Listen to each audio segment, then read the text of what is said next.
Hello there guys, and welcome to Mad Doc Minis. In this video I'm going to be having a little look at this. So this has been quite a long time coming, hasn't it, for Horus Heresy. We finally got a nice big pack of melee weapons which we can now make Despoilers much more easily with, and we can arm our jump pack assault troops with a little bit more variety and all the rest of it. It's just taken them an awful long time to get round to this.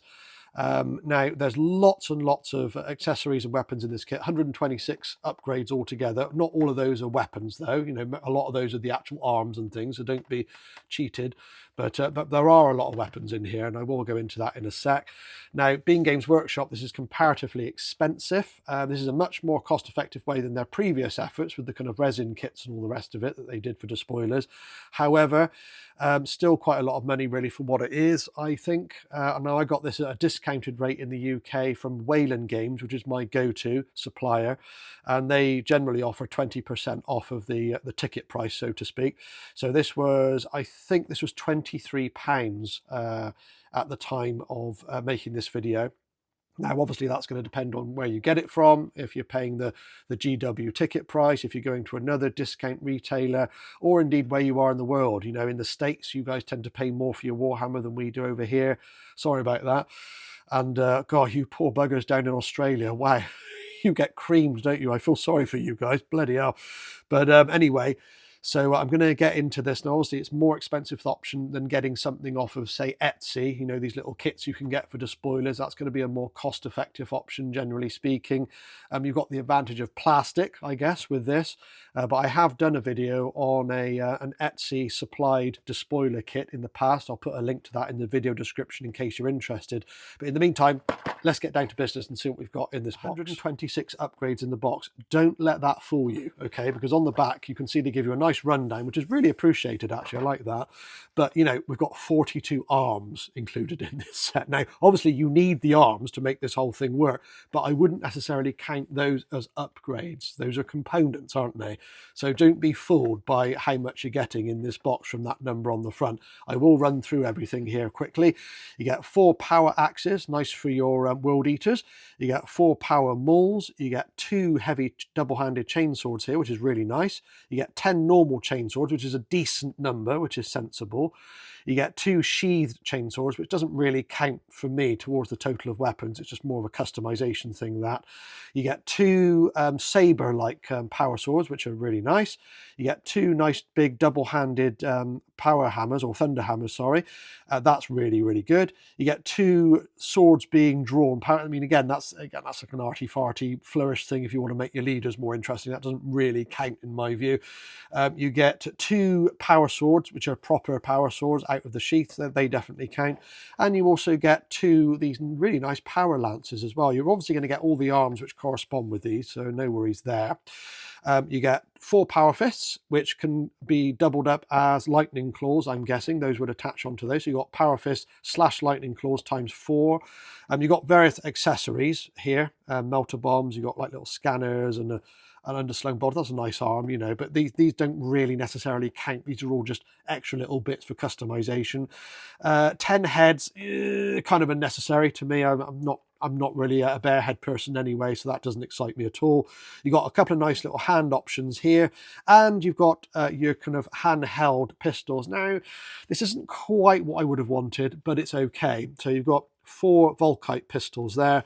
You've got 4 plasma pistols and 2 hand flamers. Now, those are all a bit outlandish to me.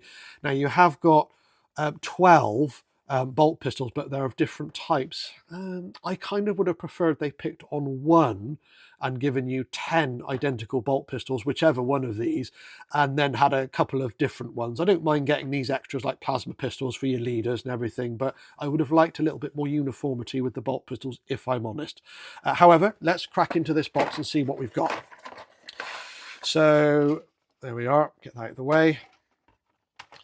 We've got an instruction manual, which is appreciated. It tells you how to put this together, which arms go with what you actually get in the kit as well, another reference for that. And look, it's telling you what arms you need for the double-handed weapons and things. So that's really useful. There you go, and it's giving you an idea. These are really geared toward Mark 6 Space Marines. In this video, I'm going to make them work with my Mark 3s from the Horus Heresy range. I'm more of a World Eaters chap, so I'm sure they'll work with those. I think you have those little kind of gauntlet type, or not gauntlet, van brace things in the Mark 3 set if you want to make it look more Mark 3. So I'm hoping that'll all work out. We shall see later in the video. So yeah, really good little instruction manual. You see they're kind of gearing it towards the jump pack assault troops here. As it is, I'm going to be building Despoilers in this video, guys. So sprues, both identical, which makes sense for the numbers that are printed on the back there. So 2 identical sprues. Let's have a closer look. So there you go, you've got your power axes, you've got your spear, you've got your chain swords there. All this is doubled up, of course. Power mauls, power swords, got big double-handed chainsword there. I really like that one. And your thunder hammer, power fists, and all the rest of it. I mean, I don't need to run through that. You can see it's a pretty crowded sprue, as they are nowadays. But really, really nice. So everything you'd come to expect from the description on the back there. Right. I'm going to get down to business with this now. I'm going to build up some Mark 3s off screen. You don't need to see me doing that. And then I'm going to bring these together with some of the weapon options to give you an idea how it works. Okay? Okay, guys, so I've got my 10 Mark III Marines here that are built up minus backpacks and arms, obviously, and heads. The reason I haven't put the backpacks and heads on is I kind of want to see what the weapons are doing and where the arms are going before I put those final bits on, in particular with their heads, because I think the head is the final bit, isn't it? The final piece in the puzzle to tell you what's going on with that miniature. So let's get down to business.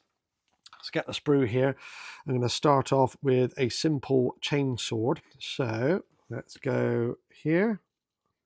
Predictably, there was no problem at all with the single-handed melee weapons. The chainsword guy here came together completely fine, very easy. Put a bolt pistol in the other hand.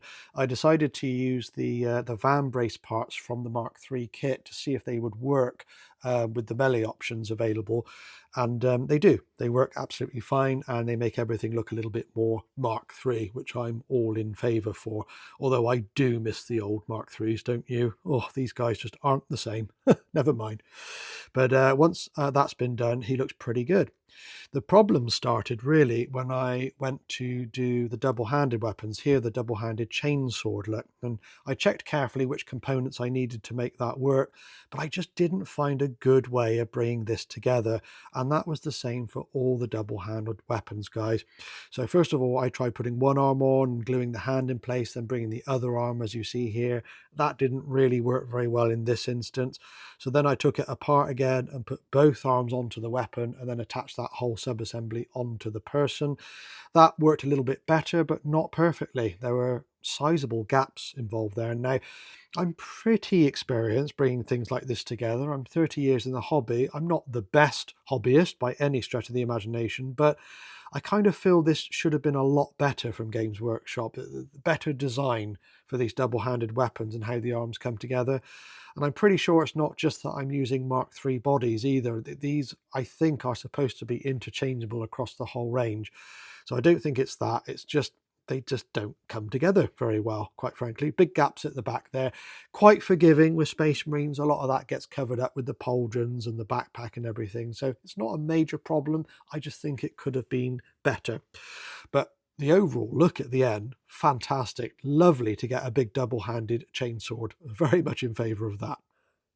Next, I decided to tackle the power lance and double-checked the components I needed because they are specific to this whole thing to make it work. And I used the same method of attaching the arms onto the lance and then bringing that whole sub-assembly onto the Marine. It worked okay. There were still gaps and it wasn't perfect. It all got covered up in the end, which is fine, but not really impressed with these double-handed weapons. With the thunder hammer, I used a different method. I attached one arm onto the weapon and then brought the other arm onto that whole sub-assembly. Do you see what I mean? So I used all the methods that I'm used to for making this work, and nothing really worked very well. I mean, guys, get in those comments and tell me what the hell I'm doing wrong here, because I'm 30 years in the hobby and I've never had this much trouble with double-handed weapons on a Space Marine before. So something's going on. I must be getting something wrong. It was okay in the end, you know, Space Marines are quite forgiving, so that was all right. I did decide to have a break, though, from the double-handed weapons on this one. I went to the power fists, and because you get a left and a right on each of the sprues, you can have them on separate miniatures as a single power fist, or you can have them both on the same one. And if you use them both on the same one, you can achieve this really cool striding pose. So he's looking very ostentatious there, isn't he? But I decided ultimately to go with power claws, and these things went on beautifully well, perfectly molded to the power fists. And that ends up being probably one of my favorite miniatures in the whole squad here. Really, really good, nice and dynamically posed.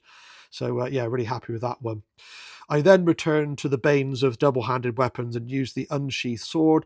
This time I put both arms on the Marine and then brought the weapon to the wrists.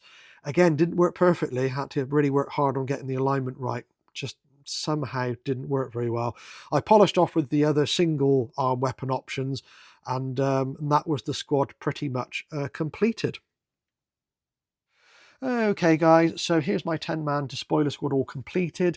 It's looking suitably ragtag and barbaric with all those different weapon options available. Very World Eaters, very me, definitely my jam. I don't think that's a legal squad in game terms, but it doesn't really matter. It's not the purpose of this video at all, really. I just wanted to have a play around with the kit, which I did. As you saw in the footage, I had a terrible time putting together the double-handed weapon options. They do look beautiful, though, when they're all done, but they didn't come together very well for me at all. And I don't know if that was me or if it's a design problem in the kit, but yeah, not good putting those together. I don't like things like this. That's very arty-farty. not my favourite stuff, that at all. But I know a lot of people do like it for their leaders and whatnot. But I'd much rather have weapons drawn. You know what I mean?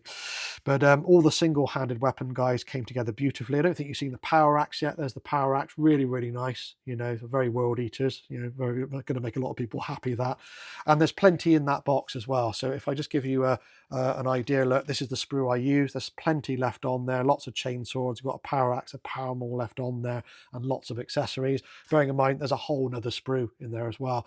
So that will very happily and very easily furnish a big old 20-man Despoiler squad, no problems at all. And you're going to have plenty of components left over for conversions and kit bashing. So they definitely delivered on quantity here, guys. There's enough in that box to properly justify it. But you know, there should be. It's expensive. You know, you're paying a lot of money for this. There should be enough in there to do the job, and there finally is. Much better than the previous attempts by GW to provide Despoiler kits. So I hope that's been useful, guys. Please like and share if you've enjoyed the content. It really does help my little channel to grow. And if you're not already subscribed, consider giving us a sub. I really do appreciate the support, and I will catch you in another video soon. Take care.